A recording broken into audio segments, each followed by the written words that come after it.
Bom dia, senhoras e senhores. Sejam bem-vindos à teleconferência da MBRF para a discussão dos resultados referentes ao ano de 2025.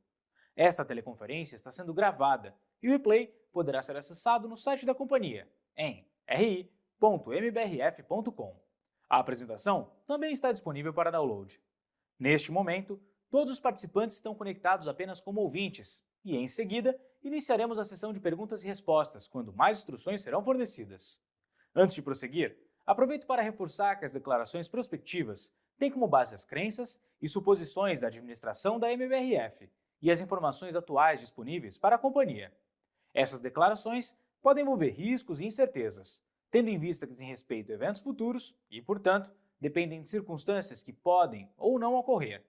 Investidores, analistas e jornalistas devem levar em conta que eventos relacionados ao ambiente macroeconômico, ao segmento e a outros fatores podem fazer com que os resultados sejam materialmente diferentes daqueles expressos nas respectivas declarações prospectivas. Estão presentes nessa teleconferência o Sr. Miguel Goulart, CEO, o Sr. Tim Klein, CEO da Operação América do Norte, e José Inácio Escoceria, CFO. Gostaria agora de passar a palavra ao Sr. Miguel, que dará início à apresentação. Por favor, Sr. Miguel, pode prosseguir. Bom dia! Sejam muito bem-vindos à conferência trimestral da MBRF. Hoje, apresentamos pela primeira vez o resultado anual consolidado de uma empresa que nasceu em 2025, já como uma das maiores companhias globais de alimentos, com mais de 130 mil colaboradores, 425 mil clientes e um portfólio de marcas icônicas amplamente reconhecidas pelos consumidores. Alcançamos resultados históricos, com uma receita líquida recorde de 164 bilhões em 2025, 12% acima de 2024 e um crescimento de 4% no volume produzido. Esses números demonstram a solidez da nossa estratégia e a assertividade dos nossos investimentos. Ampliamos a capacidade produtiva para atender ao aumento da demanda global de proteínas, com foco no incremento de receita em produtos de valor agregado, um movimento alinhado à visão de longo prazo da companhia. Além disso, destaco que, mesmo diante de um cenário adverso, imposto pela gripe aviária que trouxe restrições às exportações de frango e pelo ciclo bovino dos Estados Unidos, o modelo operacional da companhia se mostrou resiliente. O EBITDA ajustado do ano foi de 13,2 bilhões em 2025, com margem de 8%. Já o lucro líquido atingiu 358 milhões, evidenciando a robustez do nosso modelo de gestão e a evolução da nossa jornada de eficiência, que capturou 1 bilhão ao longo do ano. Para apresentar em detalhes os resultados de 2025 e do quarto trimestre, convido o nosso CFO, José Inácio Escoceria, e retornarei em seguida para as considerações finais. Bom dia a todos e muito obrigado por participarem da teleconferência da MBRF. Comentaremos a seguir os resultados consolidados do ano de 2025, que contemplam os segmentos de negócios BIF América do Norte, BIF América do Sul e BRF.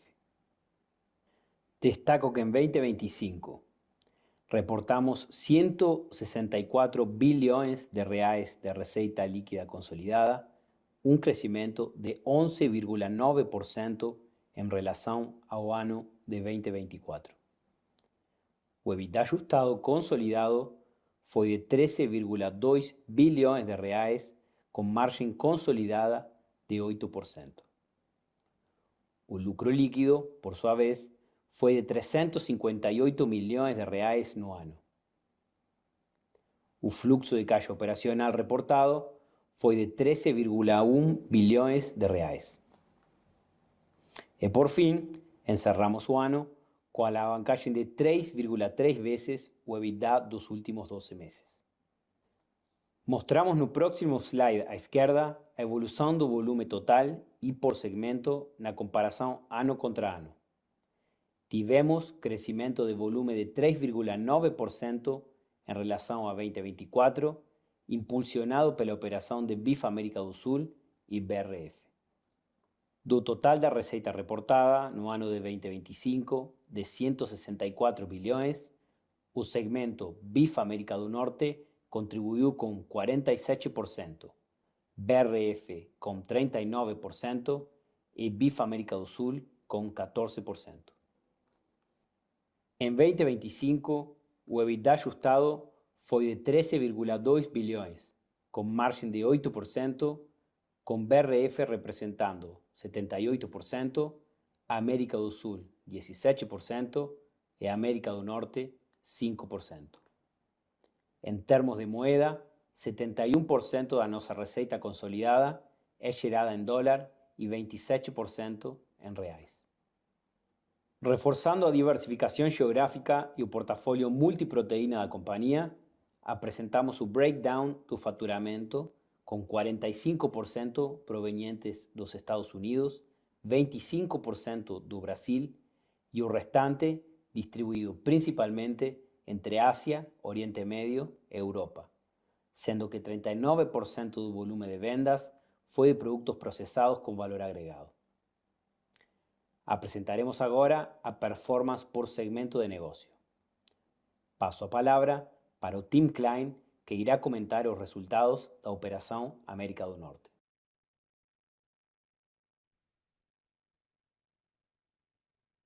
Obrigado.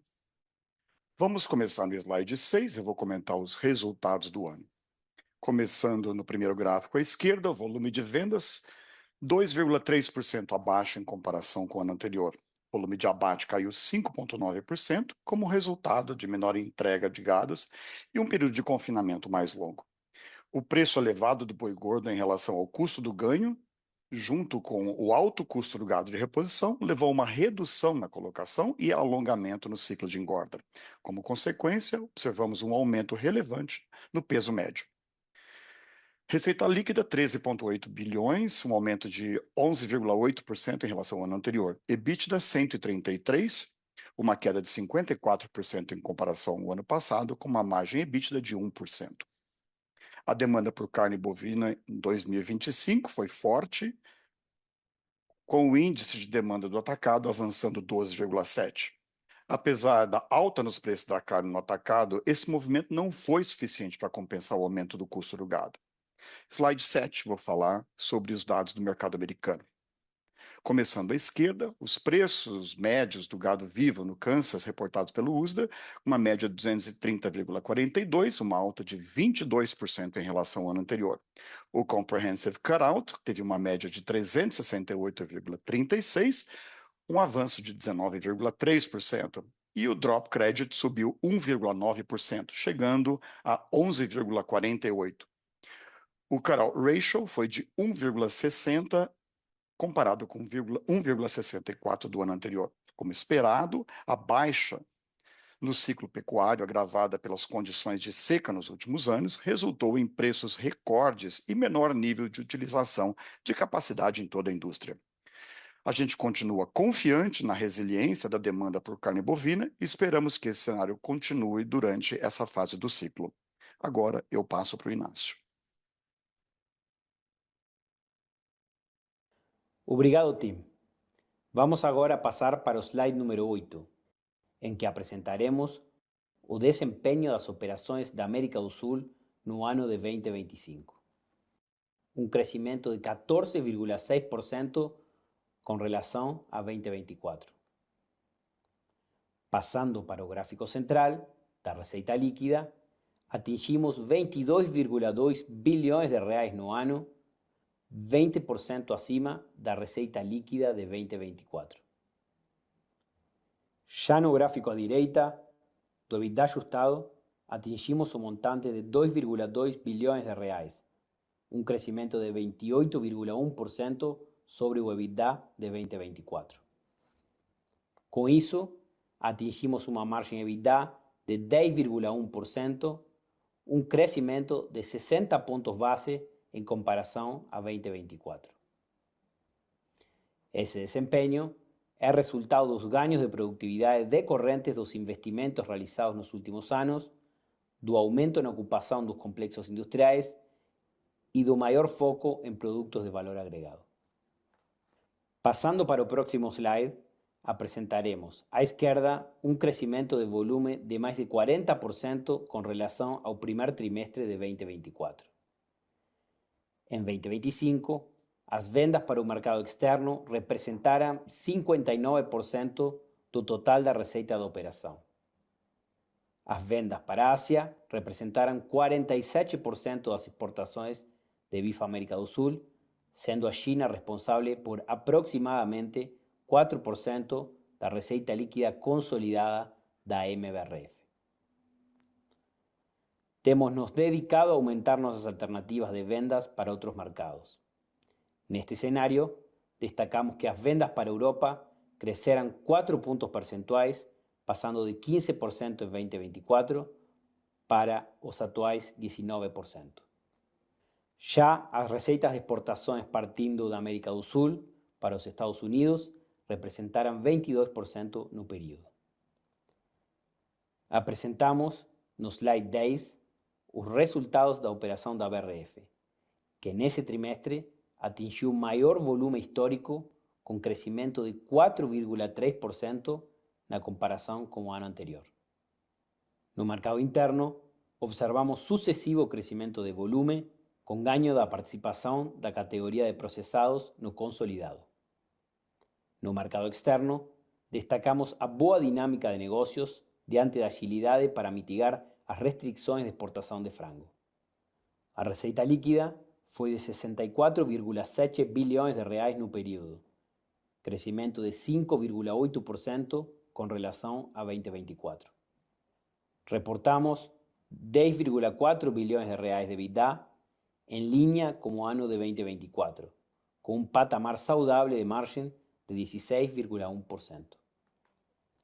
Na próxima página, à esquerda, destacamos a consistência da estratégia comercial no mercado interno, que se traduz no crescimento de 8% no número de clientes atendidos no ano, com aumento de volume de 18% com relação a 2023 e ganhos de market share em processados.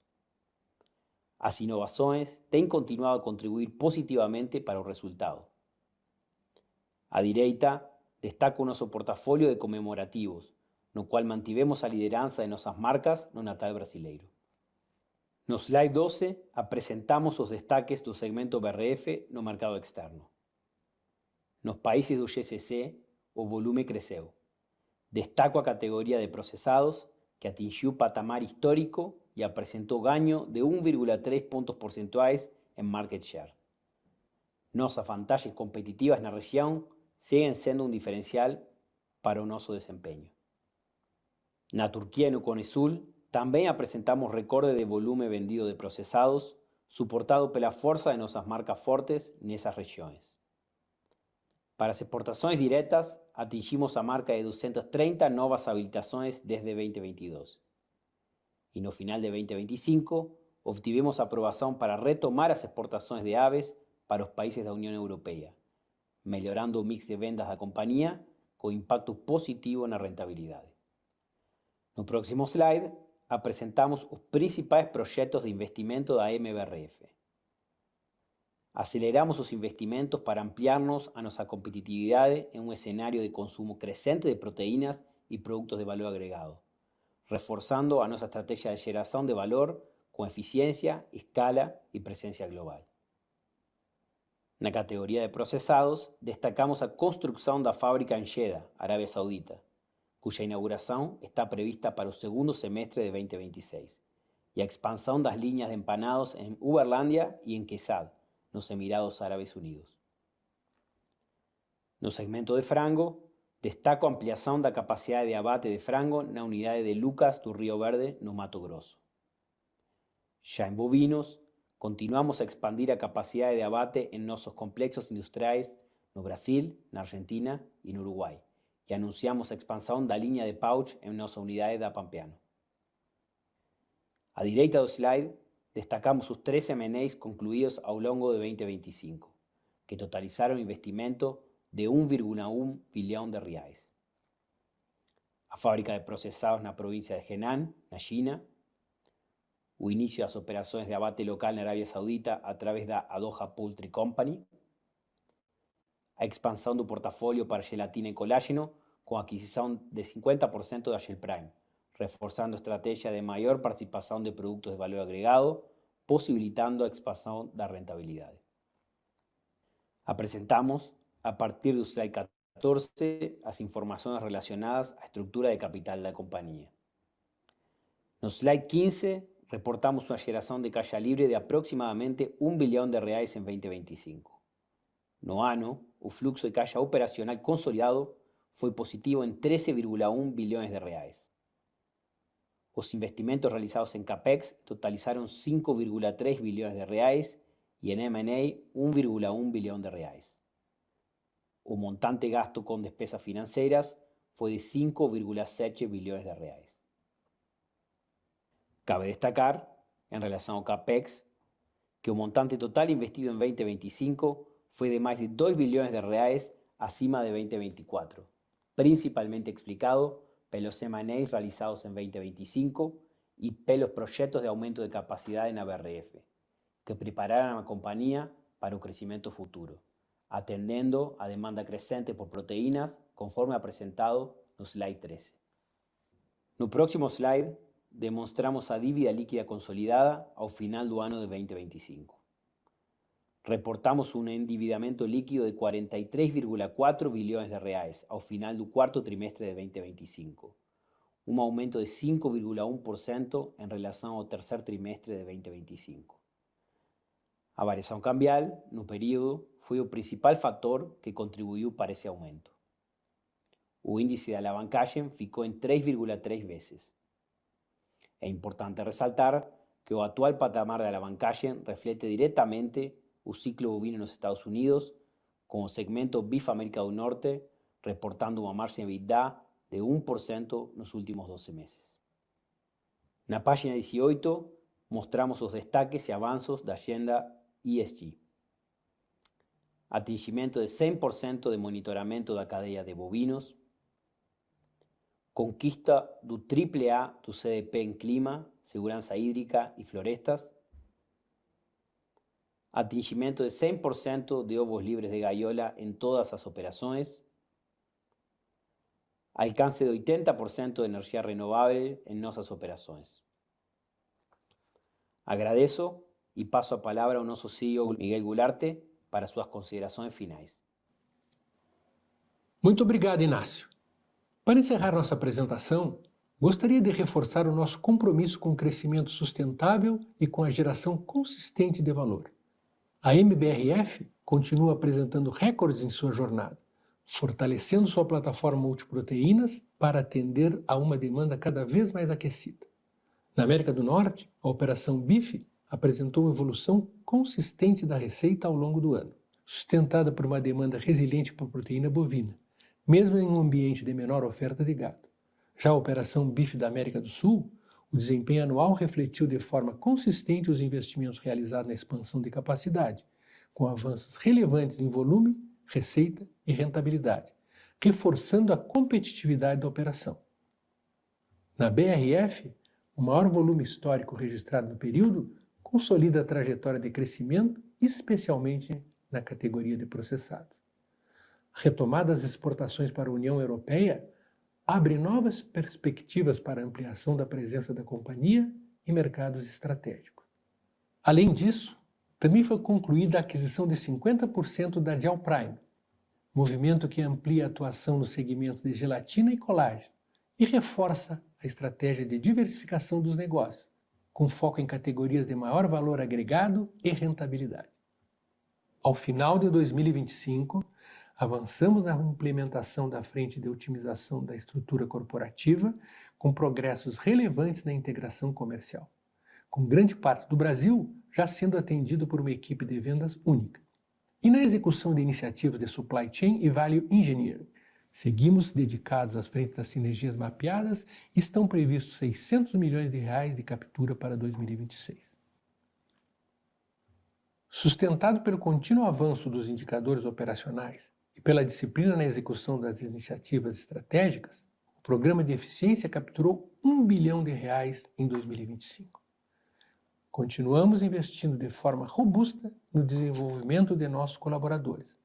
Alcançamos o recorde de 1,8 milhão de treinamentos concluídos, que somaram 4,2 milhões de horas de capacitação, reforçando o foco contínuo na qualificação das equipes para a excelência da execução.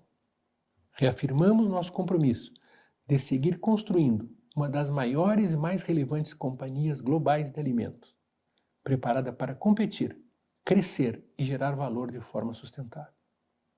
Para finalizar, quero agradecer mais uma vez ao nosso chairman Marcos Molina pelo direcional estratégico que tem nos permitido seguir avançando na direção correta. Agradeço também aos nossos acionistas e ao Conselho de Administração pelo suporte contínuo, bem como aos nossos clientes, produtores integrados, fornecedores e às comunidades onde estamos inseridos. Nosso muito obrigado também aos mais de 130 mil colaboradores ao redor do mundo, cuja confiança e empenho foram fundamentais para os resultados que construímos até aqui. Obrigado. Iniciaremos agora a sessão de perguntas e respostas para investidores e analistas.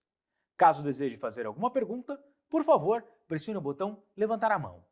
Se a sua pergunta for respondida, você pode deixar a fila clicando novamente sobre o mesmo botão. Aguarde enquanto coletamos as perguntas. Nossa primeira pergunta vem do Sr. Gustavo Troiano, do Itaú BBA. Lembrando que para fazer perguntas em português, selecione o canal Português e para realizar perguntas em inglês, selecione o canal em inglês. Por favor, Sr. Gustavo, seu microfone já está liberado.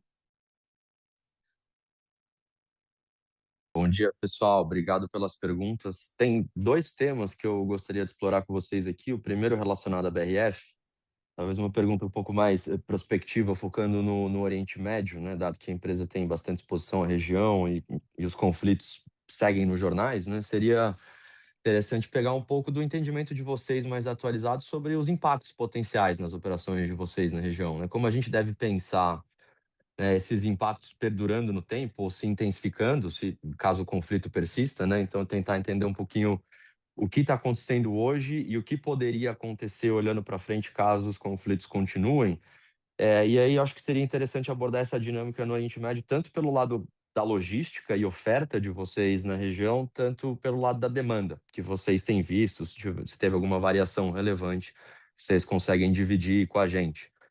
E a segunda pergunta para o Tim, relacionada aos spreads dos Estados Unidos, é mais para entender um pouco, no entendimento de vocês, o que está por trás dessa aceleração dos spreads acontecendo agora em março, né? Se vocês atribuiriam isso a uma melhora, né, de oferta de outros players que está reduzindo, com fechamento de planta da Tyson, discussão de greve na JBS, enfim, qualquer motivo que vocês tenham para dividir algo, né, que explique essa evolução dos spreads.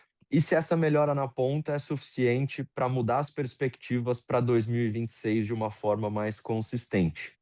É isso, pessoal. Muito obrigado. Bom dia, Miguel aqui. Gustavo, abordando o assunto do Oriente Médio, a gente tem que voltar um pouco no tempo e recordar que desde 2024, nós, por uma questão estratégica do ponto de vista sanitário, primeiro pelo Newcastle e depois pela possibilidade que acabou se concretizando de termos gripe aviária no Brasil, nós tomamos a decisão, do ponto de vista estratégico da companhia, de manter os nossos estoques operacionais nos países de destino. Isso, inclusive, durante esse período, fez com que os nossos custos de estocagem fossem incrementais, tendo em vista que o custo de estocagem no exterior é maior que o custo de estocagem no Brasil. Nós tomamos essa medida e agora, quando nós temos que viver essa situação de conflito bélico, a medida tomada por razões sanitárias acaba prevalecendo e nós temos possibilidade de, quando esse fato da guerra ocorre, nós estarmos com nossos estoques posicionados nos países de destino. Por outro lado, também é importante destacar que a BRF ocupa operações nessa região desde a década de 70.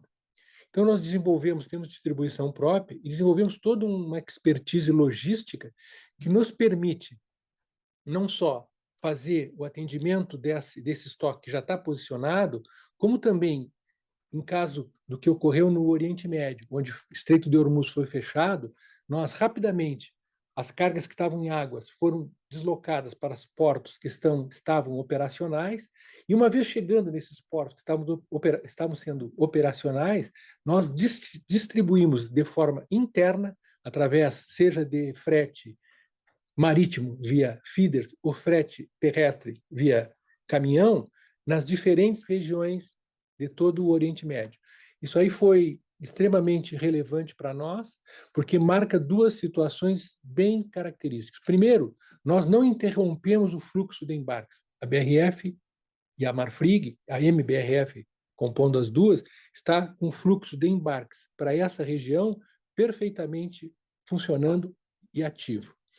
Os redirecionamentos que nós fizemos está se valendo da malha logística local que nós possuímos e nós conseguimos aceder a todas as regiões sem nenhum tipo de ruptura para os nossos clientes e para o mercado nos diferentes países. Ou seja, nesse momento a gente está conseguindo, sem nenhum problema, atingir os nossos objetivos, que é suprir a demanda. Por outro lado, a gente tem que olhar do ponto de vista de preço, esse mercado já vinha mostrando uma demanda maior e um preço em ascensão. Isso, evidentemente, quando acontece o evento da guerra, isso se intensifica. Primeira coisa que as pessoas fazem é comprar água e comprar comida, tendo a disponibilidade como nós tínhamos, isso aí permite verificar uma correção importante de valores. Quanto ao aspecto de custos, não está havendo nenhum problema que essa taxa de frete de guerra que as companhias marítimas estão exercendo hoje, ela foi absolutamente absorvida pelo mercado e, inclusive, nesse momento, até acima disso. Então, a situação no Oriente Médio mostra um mercado que já vinha crescendo, um mercado que já estava corrigindo preços, uma empresa que está posicionada desde a década de 70, muito bem posicionada, e uma expertise logística, né, que está se fazendo valer agora, onde toda essa rede de distribuição logística que nós possuímos no Oriente Médio, nós estamos conseguindo fazer ela trabalhar, especialmente agora, nesse momento que é um pouco mais complexo, já que os portos que estão depois do Estreito de Hormuz não estão operacionais. Nós também temos a possibilidade, estamos exercendo essa possibilidade de escolher outros portos e seguir daí para diante de outras formas. Acho que eu agora passo ao Tim para que responda a tua segunda questão.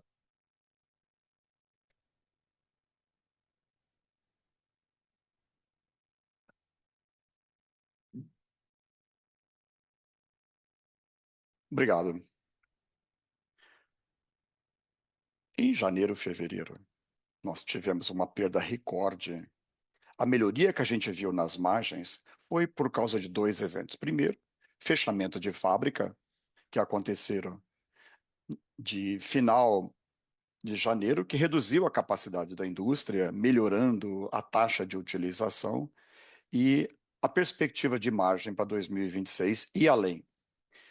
O bem positivo foi a demanda de carne, que foi muito positiva em todo o período. No período de março, por exemplo, o fechamento de fábrica, junto com a redução da jornada, levou ao aumento do preço de carne processada. É suficiente para melhorar a perspectiva? Sim, a gente acha que a redução de capacidade que aconteceu vai nos colocar numa boa posição para 2026. Na verdade, a gente espera que os números estejam nos níveis de 2025 ou acima. Muito obrigado. Próxima pergunta. Perfeito, pessoal. Muito obrigado. Nossa próxima pergunta vem de Henrique Brustolin, do Bradesco BBI. Por favor, senhor Henrique, seu microfone já está liberado. Bom dia a todos, obrigado por pegar minhas perguntas. Eu tenho dois pontos que eu queria explorar sobre na BRF. O primeiro é, eu queria pedir se vocês pudessem qualificar um pouco a performance do trimestre, né? Quando a gente olha, especialmente a pequena contração de margem sequencial, como que a gente deveria pensar na contribuição do que foi o portfólio, né, de comemorativos no trimestre, a performance do internacional e do doméstico, né? A impressão que dá é que o doméstico, né, ex-comemorativos foi um pouco mais fraco, então seria também interessante, se as leituras estiver correta, entender um pouco o que está por trás e como que vocês olham isso se desenvolvendo agora para o início, pelo menos, de 2026. Esse é o primeiro ponto. E o segundo é com relação aos investimentos, né, que foram feitos ao longo dos últimos anos, o volume que vocês entregam na BRF foi bastante forte, né, ao longo de 2025. A dúvida é como que a gente deveria pensar, né, no ramp-up das capacidades, olhando agora para 2026, especialmente, né, quando a gente olha volume de BRF.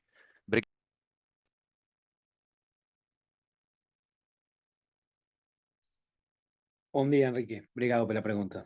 Vamos lá. Direcionalmente, o que nós podemos falar em relação à performance do quarto TRI da BRF, de fato, sua percepção é correta. Nós tivemos olhando TRI versus TRI anterior, deterioro das margens no Brasil, parcialmente compensado pela campanha de comemorativos, que foi uma campanha boa, ok?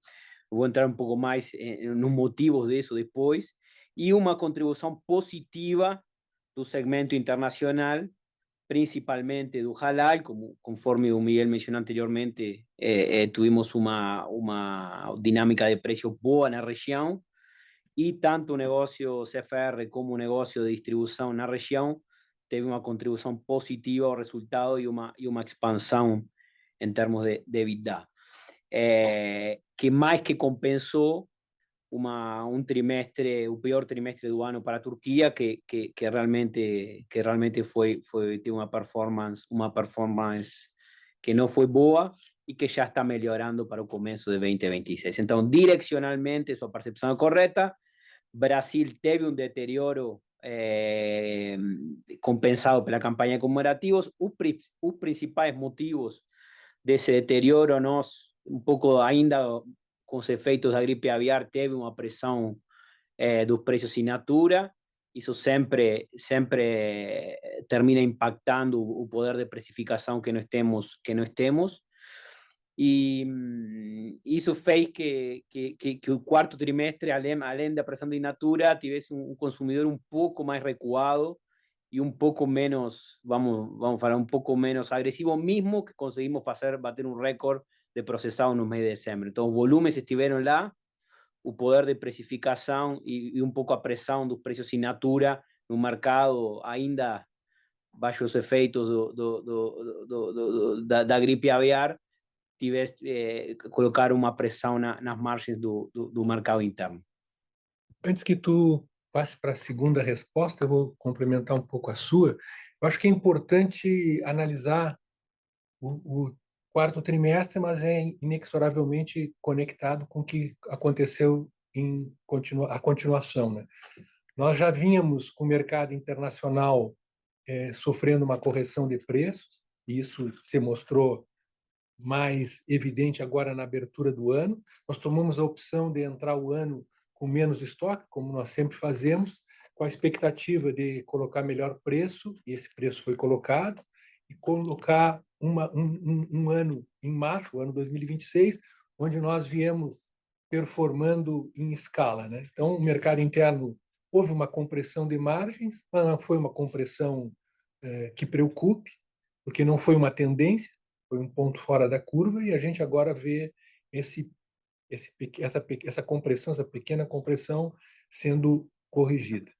Por outro lado, no mercado internacional, nós já vínhamos experimentando essa recuperação de preços, e a gente olha, né, olhando para frente, é importante fazer esse disclaimer e olhar para frente, né? Nós temos agora entrando todas as habilitações do pré-listing. A MBRF tem 12 plantas que foram habilitadas para a Europa, que se somam às 14 plantas que foram habilitadas para o UK, e a gente espera que esses 230 novos destinos de exportação que nós abrimos ao longo dos 3 anos mostrem a resiliência e a demanda que a gente vê perfeitamente equilibrada. A gente vê o mercado que está complementar tanto o mercado internacional como o mercado nacional, está muito alinhado com a demanda. A gente deixa para trás um cenário de gripe aviar, que era aparentemente muito difícil de superar, a gente superou amplamente, né? A gente conseguiu entregar um ano muito bom mesmo em face da gripe aviar. A gente executa uma fusão que foi muito bem planejada e agora está sendo, posso já adiantar para vocês, muito bem executada, vai acontecer ao longo dos próximos trimestres. Uma parte já foi realizada e a gente agora espera seguir avançando primeiro, segundo e terceiro e quarto trimestre de 2026. E a gente vê um mercado, né, ávido pela proteína, né, com a proteína ocupando o centro do prato do consumidor, né, e nós preparados para, com esse CAPEX que o Zé Inácio vai explicar a continuação, atender todos os mercados com as nossas marcas, como a gente sempre tem feito ao longo dos últimos anos, né?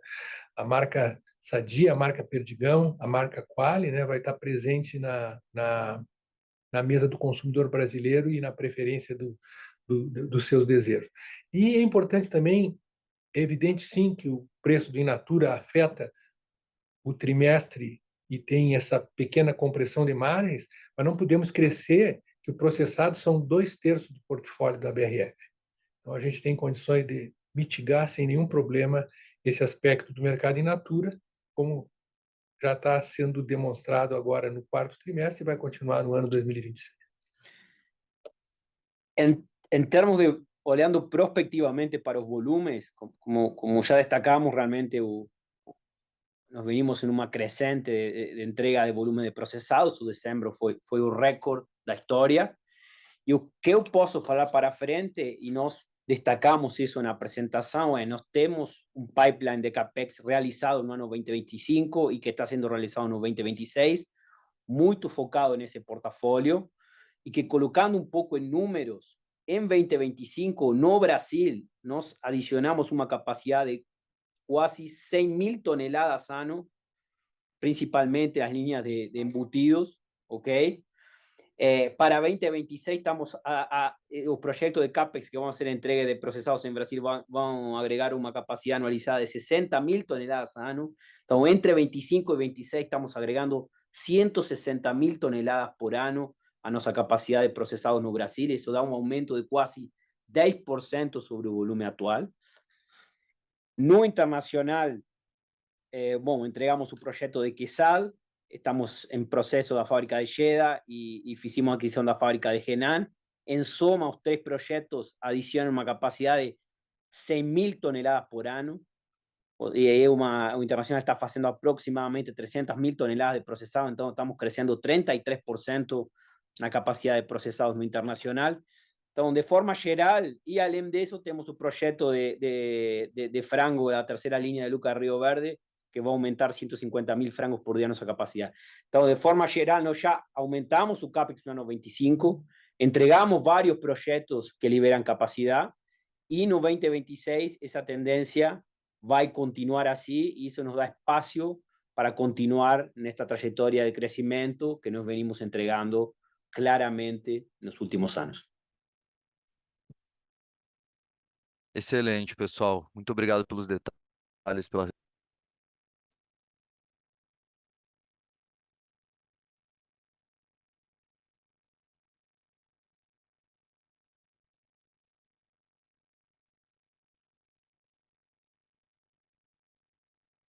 Lembrando mais uma vez, para fazer perguntas em português, utilize o canal Português. Para fazer perguntas em inglês, utilize o canal Inglês. Nossa próxima pergunta vem de Isabela Simonato, do Bank of America. Por favor, senhora Simonato, seu microfone já está liberado. Bom dia, obrigada a todos pela oportunidade de fazer pergunta. Eu queria continuar a discussão na BRF. Primeiro, Inácio, só se você puder repetir o aumento de capacidade de abate de frango que você acabou de mencionar no Brasil, acho que eu não consegui entender direito o número, e nessa linha, se vocês puderem discutir um pouco o cenário de oferta realmente principalmente de produção de frango esse ano. Acho que tem visões bastante divergentes aí entre players de mercado, mas acho que se espera, de alguma forma, que no segundo tri a gente, de fato, comece a ver um aumento de oferta de frango mais relevante no Brasil. Então, se vocês puderem discorrer um pouco sobre como vocês estão vendo esse aumento de produção e repetir o número de vocês, essa é a minha primeira pergunta. E a segunda pergunta é sobre custo de grãos, né? Acho que a gente está vendo aí uma escalada das commodities em função da guerra. Acho que tem uma discussão aí, principalmente como que fertilizante pode mexer em produção nos próximos 12 meses, além de um potencial El Niño aqui no Brasil, né? Então, se vocês puderem compartilhar como que está o posicionamento de vocês em relação à matéria-prima e outros drivers de potencial pressão de custo esse ano, como frete, enfim, acho que ajuda bastante a gente ter uma discussão aqui de margem para frente. Obrigada. Isabela, eu vou começar a resposta e o Inácio me complementa. Eu acho que a primeira manchete que eu colocaria sobre a sua pergunta é que hoje nós vemos um mercado onde a oferta e a demanda segue equilibrada. E se você verificar os dados publicados ontem da Pinco, mostra um alojamento que veio 11% menor em fevereiro em relação a janeiro, que já tinha caído 2,8% em relação a dezembro. Então, isso mostra que a gente vem num mercado que está se ajustando.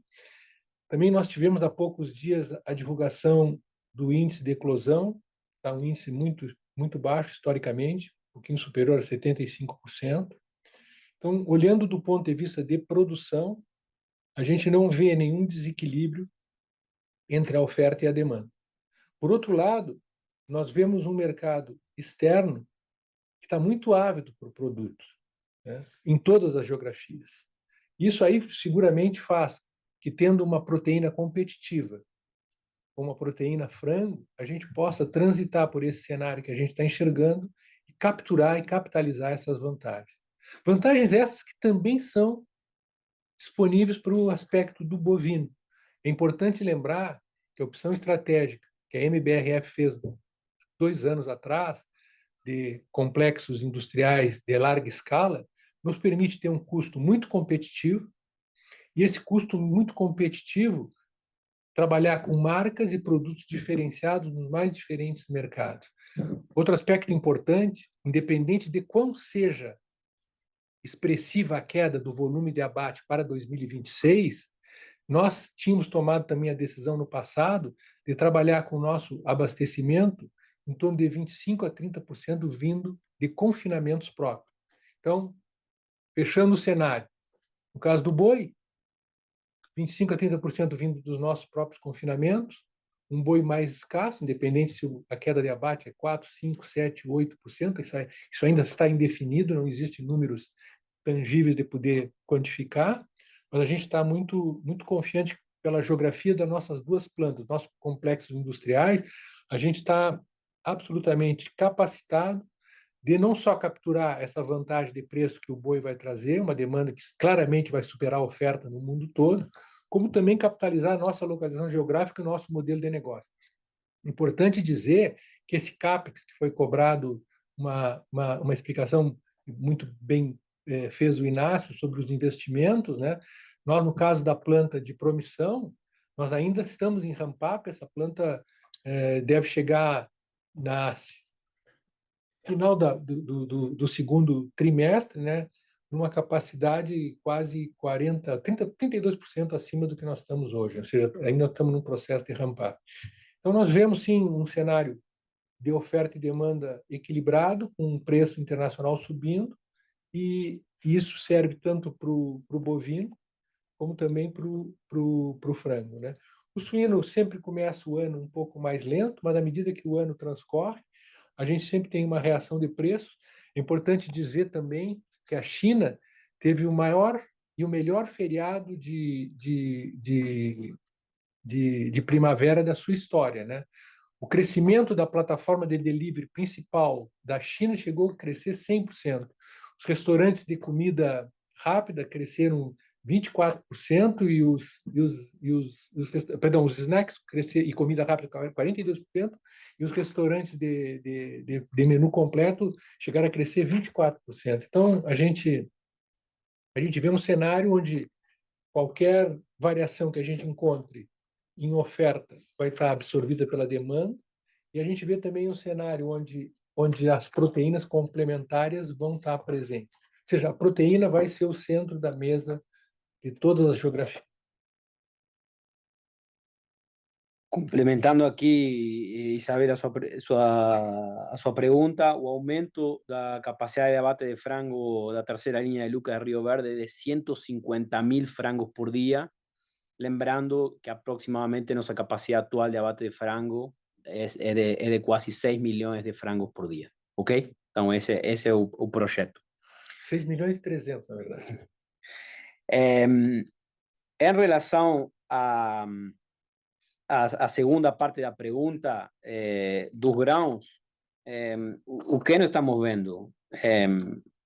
Nós vemos claramente os drivers de curto prazo em relação à produção de grãos, tanto de milho como de soja, extremadamente positivo. Então, de novo, nós esperamos uma produção para este ano, para esta safra de 130.000, de mais de 130.000 toneladas, 27 na safra de verão e 106 na safrinha, algo muito similar a 2025. O milho de 2026 está em plantio, então, assim, não vemos nenhum evento climático no curto prazo que possa impactar essa produção. A soja, por outro lado, também está caminhando para um recorde, ok? Estimando o Brasil em 180 milhões de toneladas. Então, de forma geral, o cenário de grão estava muito positivo.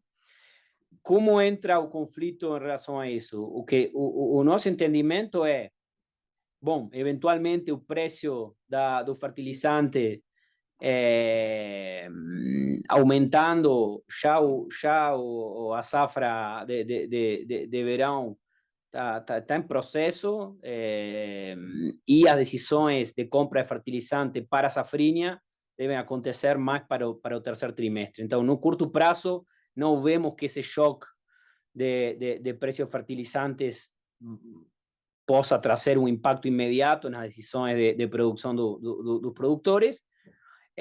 Obviamente, se o conflito se estender e chegar no segundo semestre, eventualmente aí as decisões dos produtores para olhando a safrinha podem eventualmente ser impactadas. Mas, de novo, tem tempo para isso. O choque que teve agora os fertilizantes não deveria impactar a produção no curto prazo.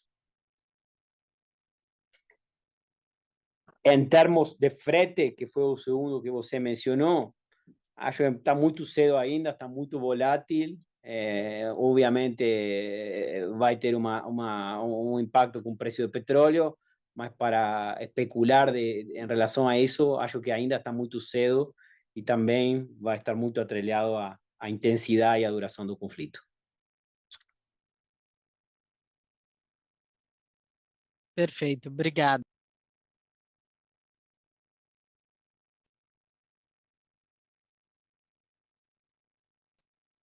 Nossa próxima pergunta vem do Sr. Lucas Ferreira, do JP Morgan. Por favor, Sr. Lucas, seu microfone já está liberado.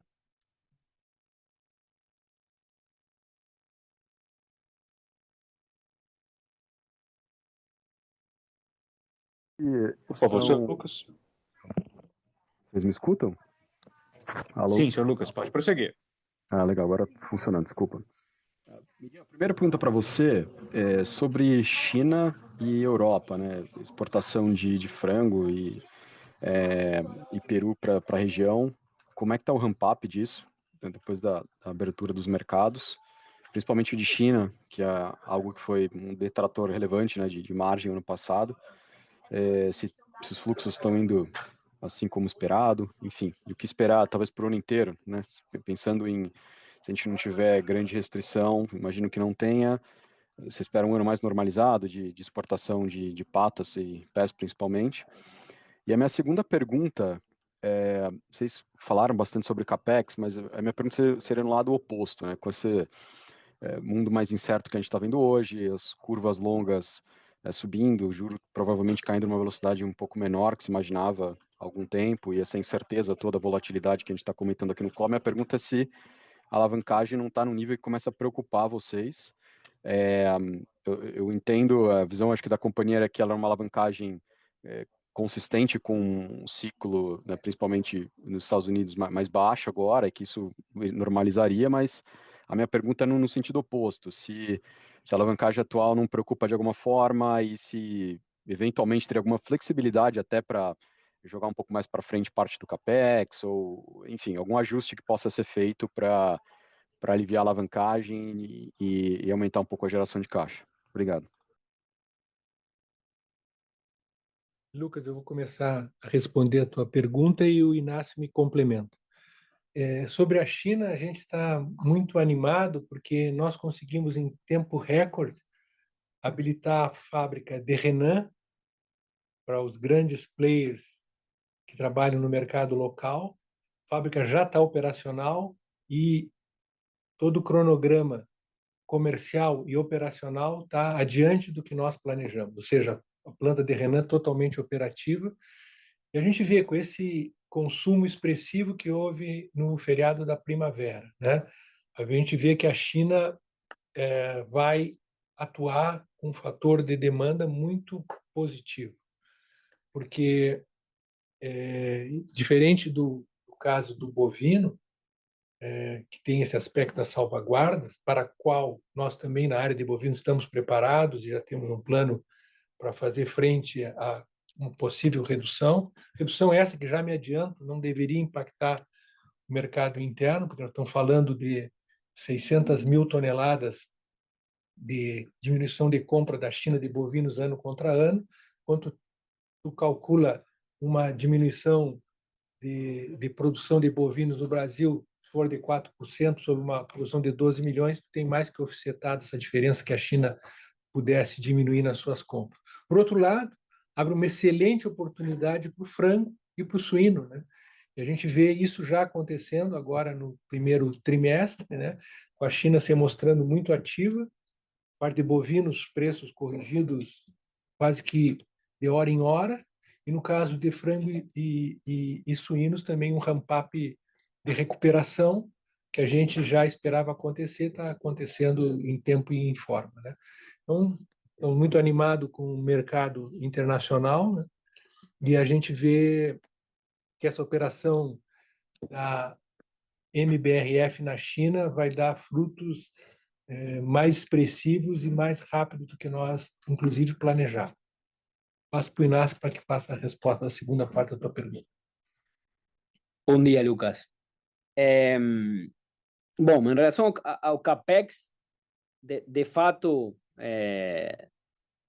uma boa parte dos projetos que foram ressaltados já impactaram nosso fluxo de caixa. Então, se você olhar o nosso CAPEX LTM no quarto tri, ex IFRS 16 está na faixa de 6,4 bilhões de reais. Mesmo com pipeline de projetos que ainda estão sendo executados, olhando para frente, esse CAPEX deveria cair, ok? Então, de novo, o quarto tri foi ponto fora da curva, acima do run rate, pouco com alguns, teve impacto de maneira da compra da Shell Prime, teve outros impactos pontuais. Então, o número do quarto tri foi um número que está por encima do run rate, e o LTM do quarto tri está por encima do que podemos projetar e estamos planejando para fazer na frente. Então, nós conseguimos executar esse pipeline que eu mencionei anteriormente com um CAPEX para um próximo que no mínimo deveria cair por lo menos bi.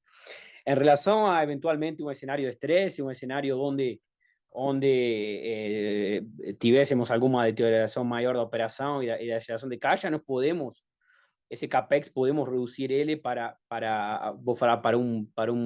uma base de ex-IFRS 16 de 3,5 bi. Então, temos espaço para adiar projetos se fosse necessário. Então, de novo, temos a flexibilidade, vamos ir olhando a geração de caixa de negócio, mas os projetos elencados são projetos com retorno certo. A companhia vem mostrando track record de entrega de volumes y de retorno sobre los proyectos y ese aumento de capacidad que ya fueron entregues. Venimos preenchendo esa capacidad, venimos entregando volumen, então estamos muito convictos de que esos proyectos vão trazer um retorno muito atrativo e são projetos estratégicos para a companhia. Em relação à alavancagem, obviamente, esse aumento da alavancagem do trimestre foi principalmente atrelado ao fator dólar. Claramente, de novo, a disciplina financeira, manter a alavancagem sob controle é uma prioridade para a administração. Entendemos que com as perspectivas dos diferentes negócios e a estrutura de margem que nós estamos vendo para 2026, a companhia, mesmo em um ciclo de baixa da National, que, como o Tim mencionou, vai ter um 2026 igual ou melhor a 2025, mas ainda em um patamar bastante baixo, e mesmo com juros onde a queda pode ser quizá um pouco mais tímida do que nós podíamos prever antes da guerra, a companhia tem todas as condições para gerar caixa e manter a alavancagem sobre controle. Além disso, temos as sinergias que nos vamos entregar, então temos isso como um buffer para eventualmente absorver qualquer deterioração do cenário de qualquer dos negócios. Então, tem de novo 600 milhões de sinergias que nos vamos entregar no ano 2026. Então, de novo, a alavancagem é uma preocupação, mas entendemos, temos as condições, tanto de eventualmente flexibilizar e temporizar o CAPEX, mas estamos muito convictos de que os projetos que nós estamos desenvolvendo tem um retorno. Por quê? Porque o track record que nós venimos mostrando até agora é toda a capacidade que foi adicionada durante 2025 se traduz em resultados, em volumes, em execução na ponta da venda. Muito obrigado, Miguel e Inácio.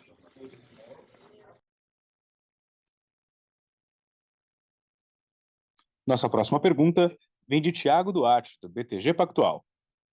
Por favor, senhor Thiago, seu microfone já está liberado. Olá, bom dia a todos. Miguel, Inácio, prazer falar com vocês. Eu queria tocar em 3 pontos. A primeira, justamente nessa discussão do CAPEX que o Inácio trouxe, quando a gente olha o CAPEX de 25, excluindo os M&As, né, Inácio, eu acho que foi da ordem de 5,3 bi, você falou que ele seria menor do que o 6,4 de 26, mas minha dúvida é como eu deveria pensar para 2026 a evolução desse CAPEX, vamos dizer assim, orgânico, né, que foi 5,3 bilhões de reais em 2025.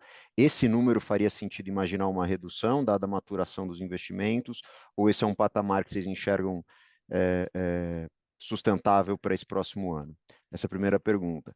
Aí a segunda, eu queria ouvir um pouco sobre o que vocês imaginam a evolução de rentabilidade no negócio de bovinos da América do Sul, considerando a alta do preço do gado que a gente está vendo esse ano, né?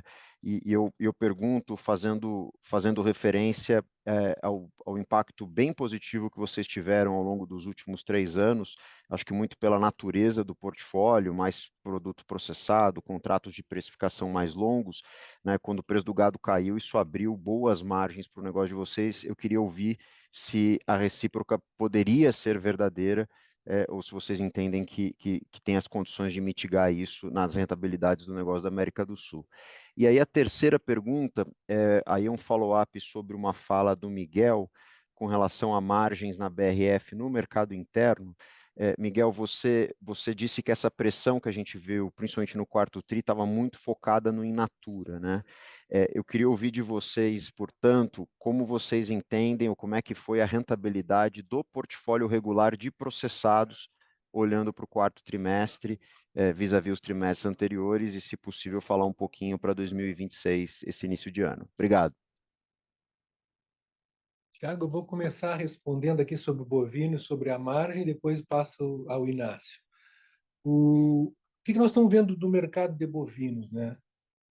Independente da geografia, e nós temos Uruguai, Brasil e Argentina, a gente vê uma diminuição da oferta, mas ainda o boi brasileiro é um boi que está extremamente competitivo. Se tu colocar o quilo de carcaça dólar, que é uma conta universal aqui da América do Sul, tu vê um bovino no Brasil valendo $4,20 o quilo de carcaça. Se você vai para a Argentina, você vê o bovino a mais de $6,30, $6,40 por quilo de carcaça. E se você olha o Uruguai, você vem agora num processo já de ajuste, mas o Uruguai chegou o quilo de carcaça a $5,50, $5,70, e hoje nós estamos falando de um quilo de carcaça de $5,10. Isso se soma ao aspecto das salvaguardas chinesas, que era o grande destino da carne sul-americana, e aí nós temos condições, pela nossa distribuição geográfica, com operação no Uruguai e na Argentina, a gente fazer uma mitigação desse impacto das cotas e surfar essa onda de preços maiores que essa colocação das salvaguardas trouxe. Por que eu digo isso? O Uruguai recebeu cotas na ordem de mais de 300 mil toneladas, o Uruguai normalmente faz com a China 150 mil, a Argentina recebeu 420 mil toneladas, se eu não estou enganado, 450? 500 mil toneladas e faz menos de 400. Então, e além disso, a Argentina recebeu 80 mil toneladas dos Estados Unidos. Então, olhando o mercado de carne bovina, né, a gente tem boas expectativas de que essas margens não só sejam sustentáveis, mas elas sejam, inclusive, com possibilidade de crescentes. Você olha esse modelo que a gente estabeleceu de agregar valor através de marcas, né? O funcionamento da marca Sadia Bassi, Perdigão Montana, vem dando o resultado que a gente esperava. O aspecto da gente poder ter uma equipe comercial única transitando em todas as proteínas também tem um impacto positivo. E a possibilidade de que nós estamos tendo, né, de direcionar uma parte da produção dessa de carne bovina para um Oriente Médio mais demandante, utilizando essa expertise logística que eu já falei na pergunta anterior, e também o aspecto de que nós temos possibilidade de, na carne bovina, no caso do Uruguai e da Argentina, capitalizar e ocupar esse espaço que, eventualmente, o Brasil deixe acontecer, que vai ocorrer. Quanto à margem de processados, meu comentário vou detalhar um pouquinho mais.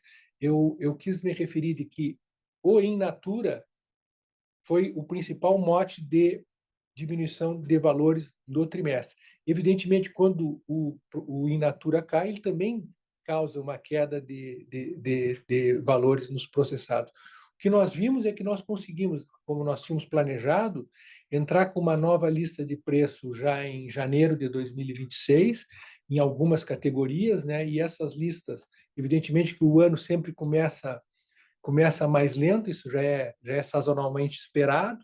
A gente vê que janeiro começou de uma forma, fevereiro evoluiu e março também. Ou seja, a modificação de patamar de preço de produtos processados, ela vem ocorrendo conforme nós planejamos, né? A gente está vendo a evolução acontecer. Mesmo também na parte de margarinas, né? A gente colocou um aumento importante de preços e esses preços eles entraram conforme a gente tinha planejado. Outro aspecto importante também sobre o mercado brasileiro é que a gente entrou o ano 2026 muito leve no que diz respeito a estoque de produtos e de matérias-primas, justamente para capitalizar essa situação que a gente entendia que o ano ia ser incremental, que nós ia ter um ano que ia melhorando trimestre a trimestre para o nosso objetivo, que é entregar um ano 2026 melhor que o ano 2025. Passo para o Inácio aqui para... Bom dia, Tiago. Em relação à sua pergunta sobre o CAPEX, sim, exatamente o que você falou. Faz sentido pensar em um CAPEX orgânico que fique num patamar similar ao de 2025 no montante aí que você mencionou.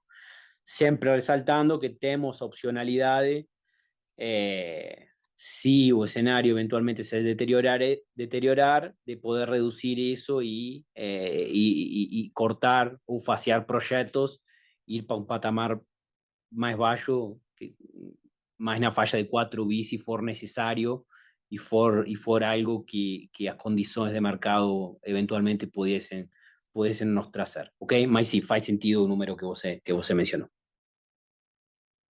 Muito obrigado.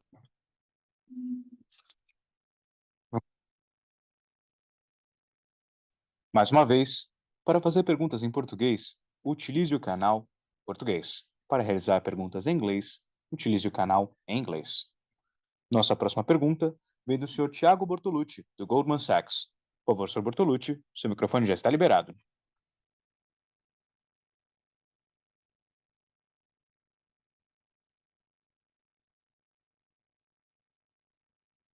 Senhor Thiago, por favor, peço que o senhor selecione o canal correto para realizar a pergunta em português.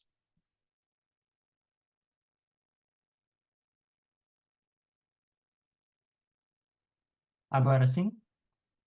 Perfeito, senhor Thiago, pode prosseguir.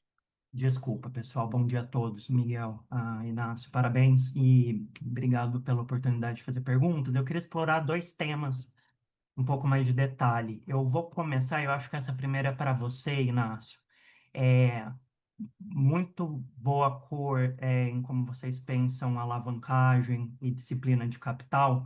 Obviamente, essa curva ela engloba aí fatores que estão além do que a MBRF consegue controlar, mas tem um ponto que vocês conseguem controlar ativamente, que é a parte de liability management, né? A gente viu um aumento do endividamento bruto sequencial no Q4. Obviamente, parte disso tem a ver com o câmbio, mas entendo que esse foi um trimestre de captações líquidas positivas.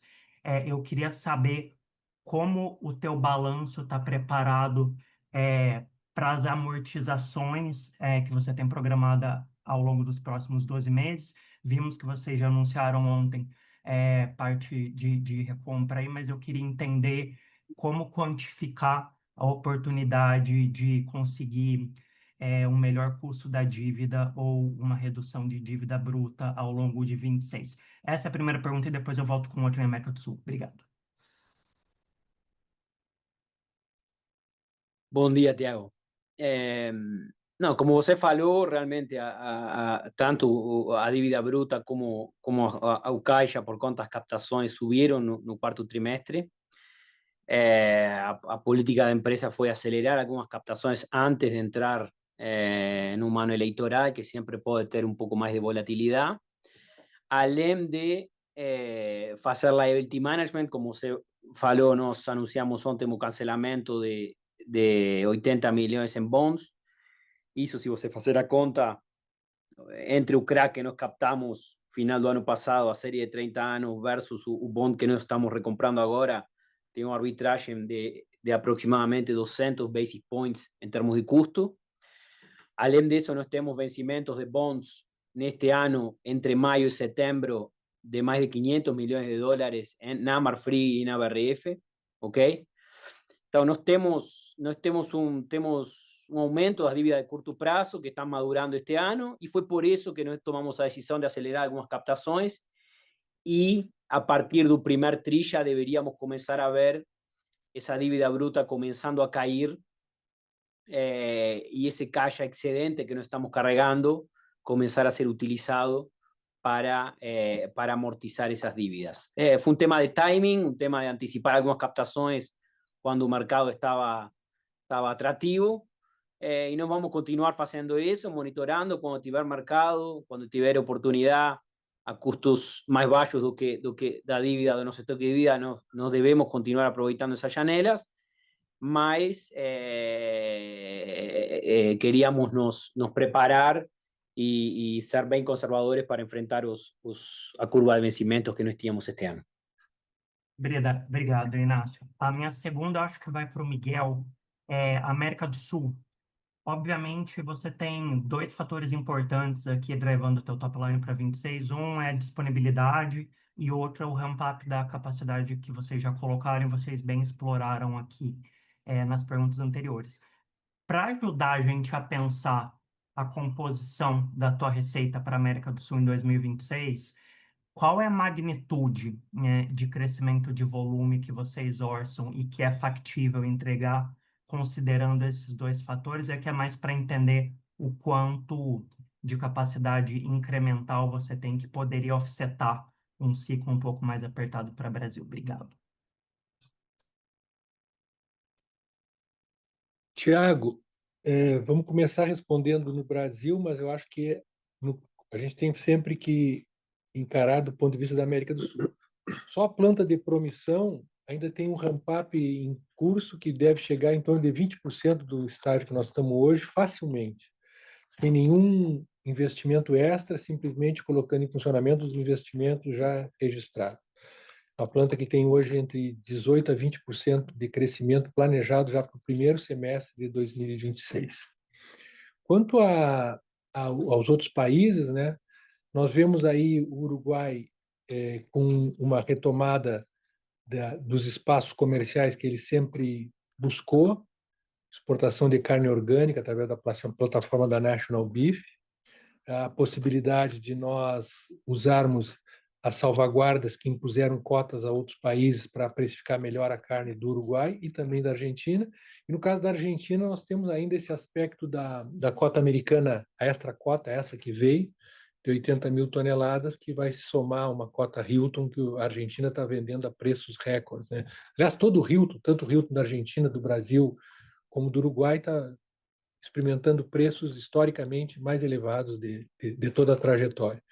A gente vê esse aspecto da América do Sul funcionando como nós planejamos. E aí eu volto a insistir, é muito importante entender que quando a gente escolheu o modelo dos complexos industriais, isso foi uma escolha que vai ser transcendente se nós transitarmos, independente da intensidade, num ano de menor oferta de gado. Você tem 2 plantas localizadas em 2 estados produtores que têm oferta de gado, evidentemente que vão sofrer também, como se for o caso, o Brasil sofrerá, mas nós estamos muito bem posicionados. E ainda você tem a possibilidade de que 30% ou 25%, vamos dizer, da sua demanda ela está sendo autoabastecida por os nossos confinamentos. Aí você tem toda essa vantagem de trabalhar o gado confinado, preparando um gado com qualidade especial, que vai atingir clientes especiais e mercados especiais, né? Produzindo também carnes com marca. Então, acho que o cenário para a América do Sul, do ponto de vista de bovino, nós vamos ter uma oferta menor, mas nós temos possibilidade ainda de seguir crescendo dentro da nossa operação e precificando muito bem. Desculpe a insistência, vai ser o ano da proteína, né? O pessoal compra caneta na farmácia e compra frango, suíno ou bovino no supermercado. Ô Miguel, estressando seu último ponto, e obrigado pela cor. Dado tudo isso que você comentou de América do Sul, 2 dígitos de crescimento de volume para 26 é algo factível? Isso vai depender das condições, porque nós temos que analisar país por país. No Brasil, nós temos ainda capacidade de crescimento, esse crescimento deve andar na ordem de 20%, né? Porque tu tem um crescimento de abate diário de... Pode me complementar, Inácio. Nós estamos falando de a planta de promissão abater 18% a mais. Significa, sobre o nosso abate total, quase duplo dígito, um pouquinho menos que duplo dígito. No Uruguai, né, nós temos possibilidade de crescer, mas o Uruguai é um país que a demanda é um país de produção muito conectada com o clima. Então, você tem que estar muito atento como é que vai ser o balanço hídrico, para ver se tiver uma oferta de gado, porque o gado no Uruguai, mais de 90% é produzido a pasto, depende muito do clima. Então, se houver condições forrageiras, como parece que vai haver, porque não existe nada previsto no mercado para que seja diferente do ponto de vista de previsão climática, a gente vai ter o Uruguai retomando os volumes de abate, né, e a gente vai conseguir capitalizar esses volumes no nosso volume total. Na Argentina, eu vejo a situação mais estável, né? Vejo um excelente ano do ponto de vista de demanda e uma oferta que vai estar estável. Na Argentina, nós temos ainda um desalinhamento de preços de matéria-prima, no caso o gado, né? Que agora já começou a sofrer um ajuste, porque a Argentina sempre foi balizada pelo mercado interno para a formação de preço. Agora, com todas essas novidades de mercado internacional, cota Hilton em preço recorde, cota americana de 80 mil toneladas extra, e a possibilidade de surfar nesse volume de salvaguardas que a China colocou, a Argentina pode ter uma vantagem para os frigoríficos exportadores em relação aos frigoríficos de mercado interno. Pelo menos é isso que a gente está enxergando, mas ainda está iniciando o ano, a gente tem que esperar o ano andar um pouquinho mais. Em resumo, para te fazer, nós devemos andar com um aumento de volume da faixa de 7% a 8%, no total da América do Sul. Excelente. Obrigado, pessoal, e mais uma vez, parabéns pelos resultados e pelo ano. Obrigado.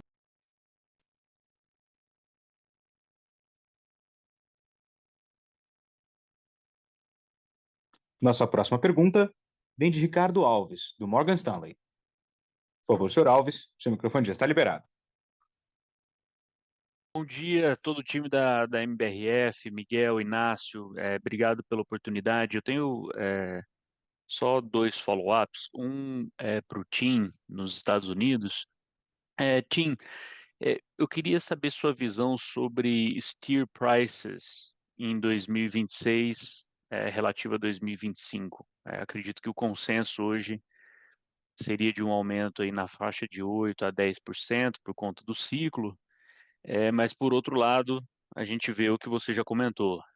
Tyson fechando capacidade, greve em Greeley, há conversas também da volta mais para o final do ano da exportação do México.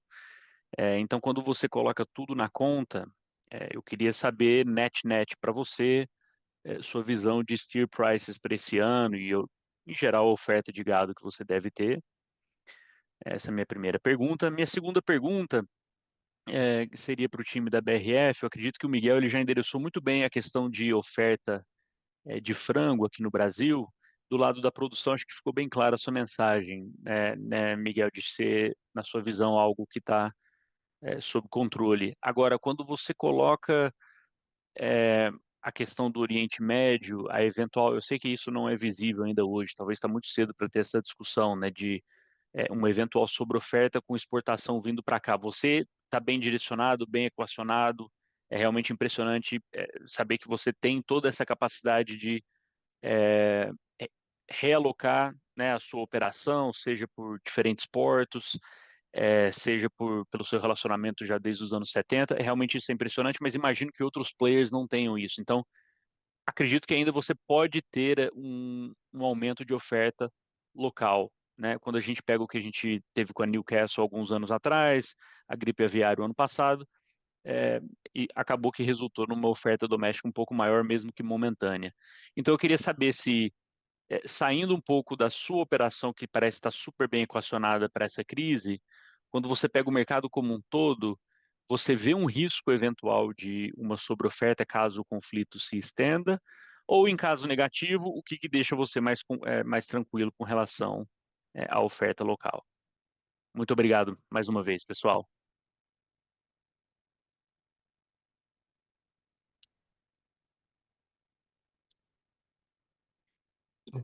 Bom, respondendo a sua pergunta, eu acho que o USDA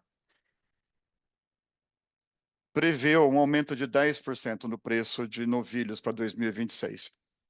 A gente não está tão otimista assim, considerando a redução de capacidade que a gente já observou, mas vai ser mais alto que no ano passado. Mas eu acho que não vai chegar tanto assim. E parte disso é por causa do gado do México, que vai, de uma certa maneira, equalizar esse aumento de preço. Obrigado. A resposta agora da MBRF.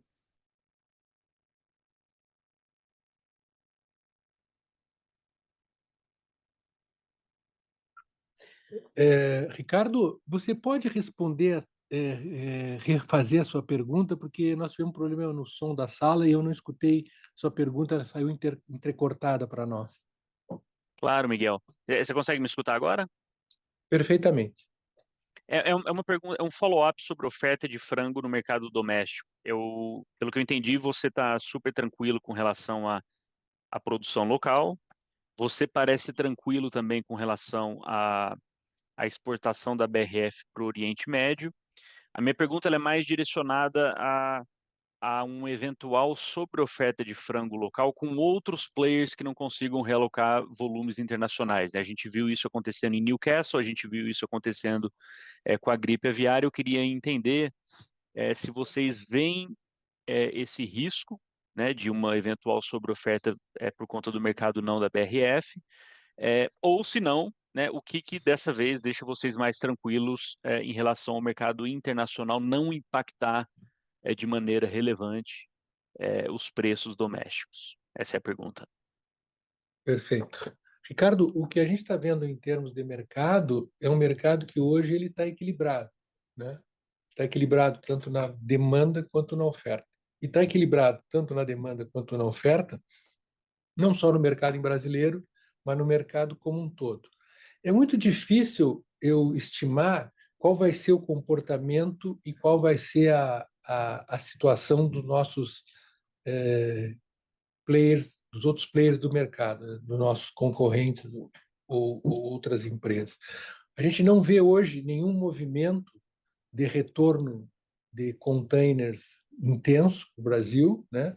A gente vê o pessoal mais em compasso de espera ou executando rotas alternativas, ou seja, a gente não vê um colapso logístico que trouxesse produtos ou fizesse desvio de produtos para o mercado brasileiro. É muito cedo para a gente ter um panorama definitivo. A guerra começou no dia 1º de março, fazem apenas 19 dias, né?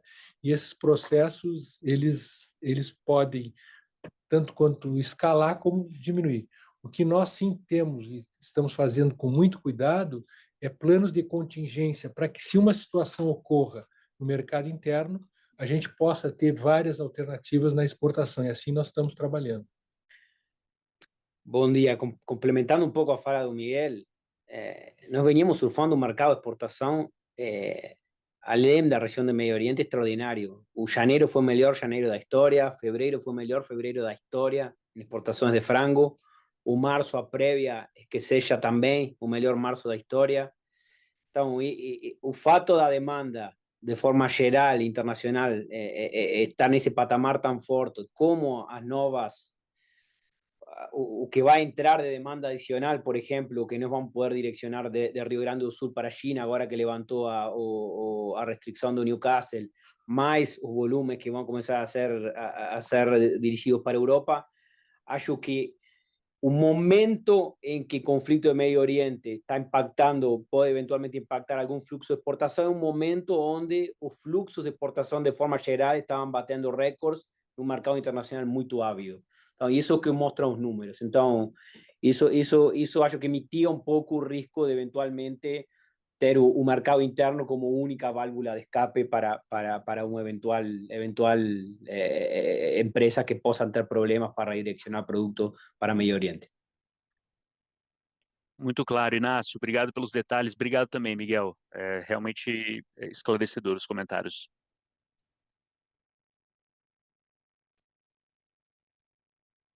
Nossa próxima pergunta vem do senhor Igor Guedes, da Genial.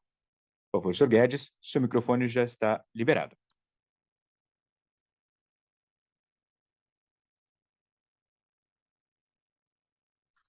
Não, senhor Igor Guedes, por favor, selecione o canal correto para realizar sua pergunta.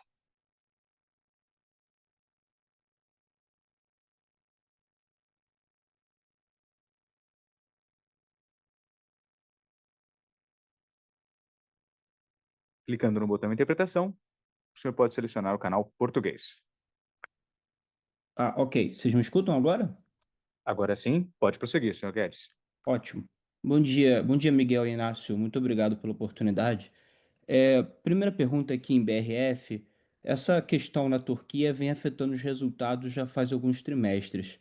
Existe uma pressão ali para baixo de preço, dado o excesso de oferta local, né? Considerando que a operação de vocês lá possui pouca exportação, o que vocês pensam de estratégia para ajudar a suavizar esse impacto para frente? Existem alternativas que a companhia estaria desenhando e que podem compartilhar conosco? A segunda pergunta vem sobre as sinergias com a fusão, né? Vocês comentaram sobre ganhos de 608 milhões em 2026, que é basicamente a maior parte do Zumbi passados como guia para o mercado. Eu queria saber se vocês conseguem indicar para a gente como esse valor deve vir ao longo do ano.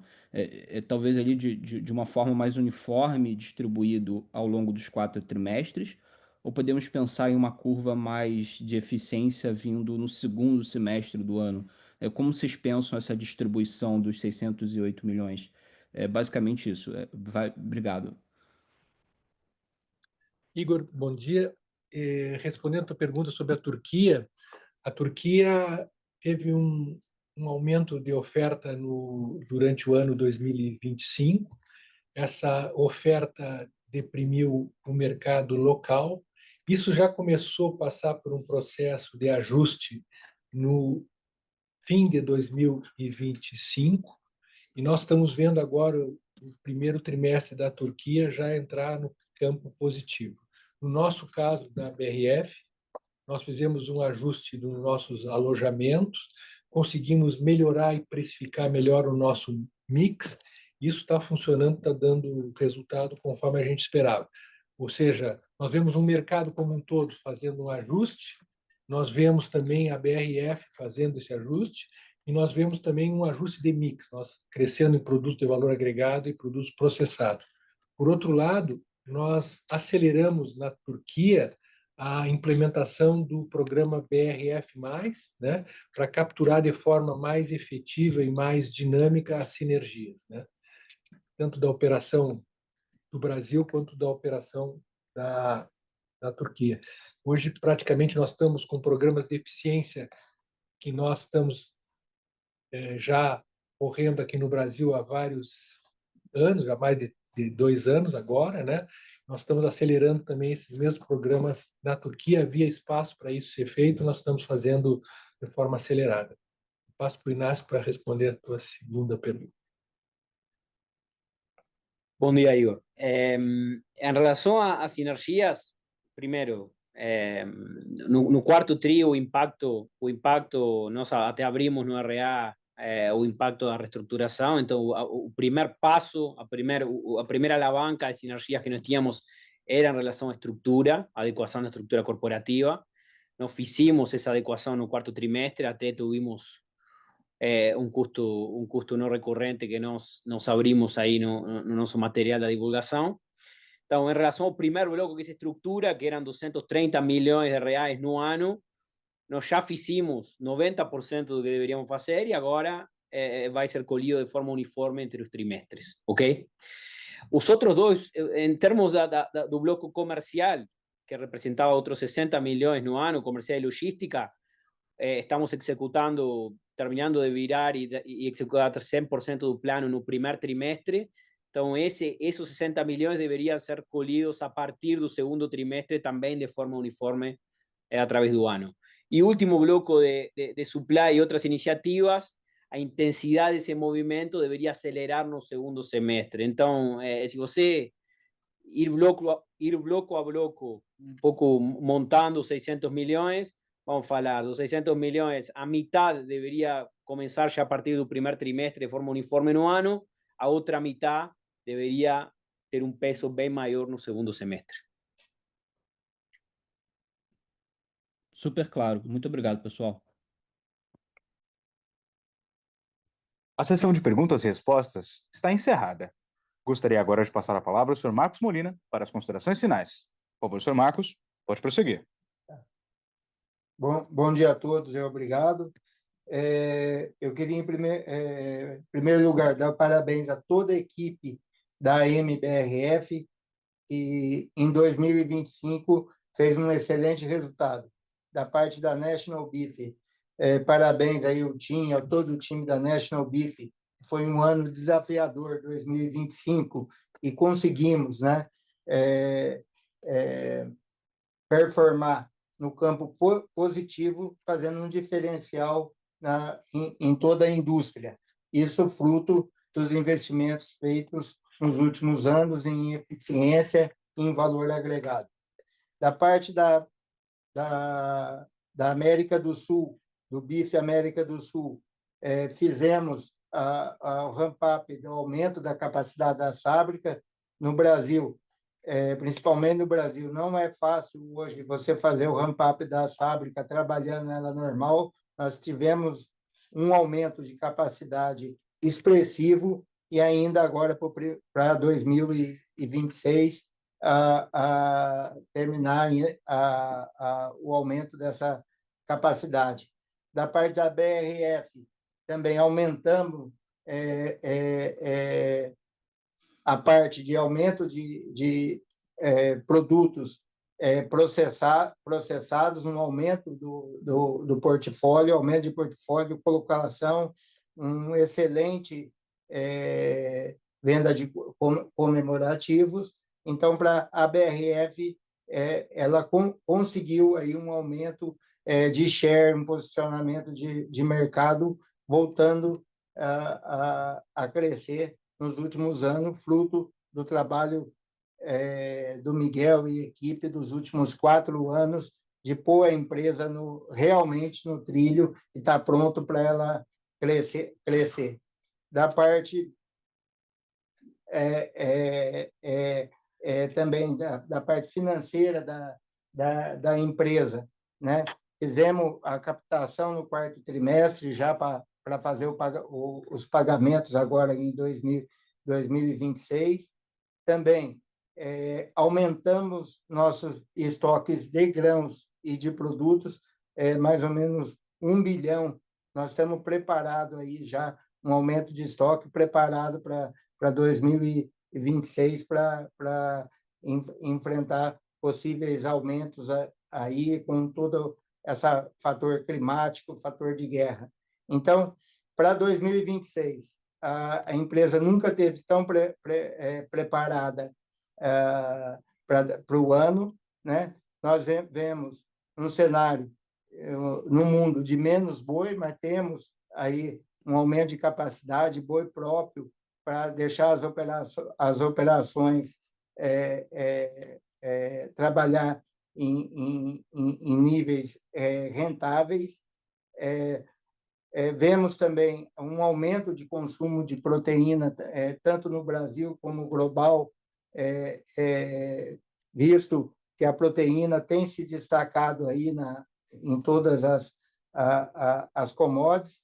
No Brasil, também, as plantas da BRF teve 15, né, Miguel? 15 novas plantas. 14 no UK e 12 na Europa. E 12 na Europa aprovadas, que a BRF, depois, que agora a MBRF, volta, né, ao mercado europeu depois de 7 anos.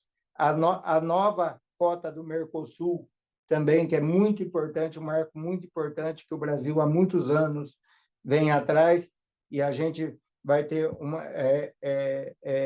poder participar dos próximos anos. Essa cota Mercosul ela começa agora em maio, e ela vai tendo um ramp-up de subida nos próximos anos, que isso vai beneficiar muito o negócio. Temos também, né, eventos como Copa, o efeito do imposto sobre R$5.000, eleições, que pode ser aí drives de aumento de consumo. Na parte do Oriente Médio, eu acho que é um evento que mostra a flexibilidade da empresa de sair mais forte, mostrando que ela consegue, mesmo durante um cenário de guerra, de atender os clientes e de fazer a segurança alimentar do país Oriente Médio. Então, é um ótimo desafio para a empresa mostrar a sua força. Então, no geral, tanto para Estados Unidos, que 2025 foi um ano desafiador, e para nós, vamos dizer, o mínimo do histórico nosso desde a compra em 2018, a gente vê um 2026 igual ou melhor. Na parte América do Sul, a gente está muito bem preparado com os bife América do Sul, com os complexos industriais, e sendo uma empresa agora multiproteína nos canais de venda da BRF, um crescimento sustentável. Na parte de aves, a gente vê uma demanda de frango global, um mercado interno consumindo, né, com o aumento do preço de boi, uma oportunidade muito boa. Então, na minha visão, para 2026, eu vejo uma visão bem positiva para o mercado de proteína, tanto Brasil como global. A empresa, como eu falei, está no trilho, agora o trem, nós começamos a andar e acho um momento muito